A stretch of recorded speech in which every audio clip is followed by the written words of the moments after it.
আপনার টাকা এখন কে চালাচ্ছেন জানেন? মানুষ না মেশিন? আজকাল অনেকেই রোবো অ্যাডভাইজার ব্যবহার করছেন। মানে এআই আপনার টাকা নিজে নিজে ইনভেস্ট করছে। ধরুন আপনি একটা অ্যাপে ঢুকলেন, যেমন গ্রো অ্যাপ বা ইটি মানি। ওরা আপনাকে কিছু প্রশ্ন করবে।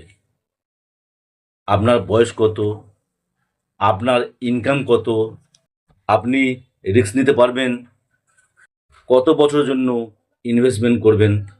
এরপর অ্যালগোরিদম সব ডেটা চেক করে আপনাকে একটা পোর্টফোলিও বানিয়ে দেবে। সেটা ইকুইটি, ডেব্ট, গোল্ড সব অটো সেট।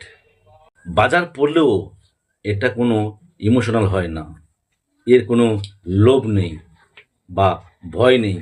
রোবো অ্যাডভাইজার লোভ করে না বা ভয় পায় না, এরা ডেটা দেখে সিদ্ধান্ত নেয়।